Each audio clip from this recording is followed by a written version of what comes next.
What's up mga idol? May bagong Hinebra import, kinumpirma na ni Coach Team. Pero bago mo sana ipagpatuloy ang panonood mo, ay huwag mong kalimutan na mag-subscribe bilang suporta sa aking YouTube channel. Maraming salamat idol.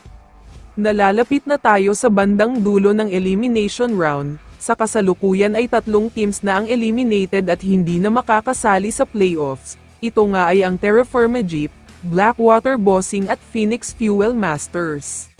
Masyadong siksikan sa gitna ng standing, dahil halos pareho ang mga win-loss record nila. 3 na ang eliminated at 2 pa ang hinihintay na malaglag, kaya sobrang importante ang mga natitirang laban sa PBA. Isa ang Barangay Hinebra sa naghahanap talaga ngayon ng panalo, dahil kailan lang ay nasa number 1 sila ng standing, pero ngayon nga ay biglang nasa number 7 na, posible pa silang malagay sa alanganin ngayon.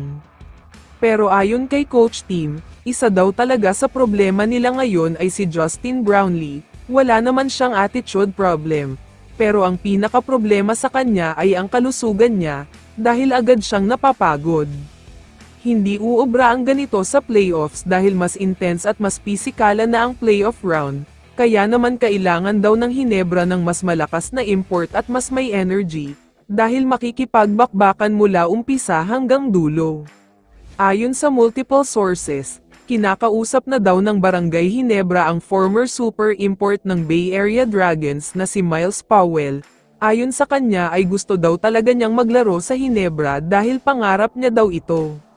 Ibang klase daw kasing maglaro sa harap ng maraming fans, hindi rin daw niya makakalimutan yung araw na nakalaban niya ang Hinebra sa Game 7, kung saan umabot sa almost 60,000 ang fans na nanood.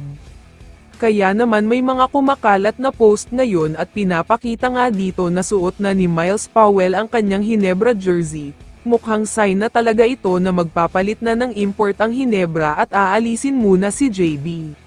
Ayon naman sa multiple sources, kinumpirma na daw ni Coach Team na aalisin muna si JB bilang import ng Hinebra, pero pansamantala at temporary lang daw ito, titignan pa ang kondisyon niya kung ibabalik siya after ng elimination.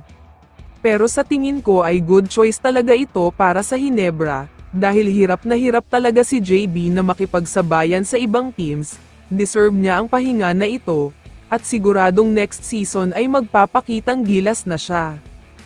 Kaya naman kung ikaw ang tatanungin idol, ano ang masasabi mo sa big news na ito? I-comment mo naman ang sagot mo sa tanong na ito. So dito na nagtatapos ang video na ito. Maraming salamat sa pagsuporta at panonood mga idol. Ingat at bye-bye.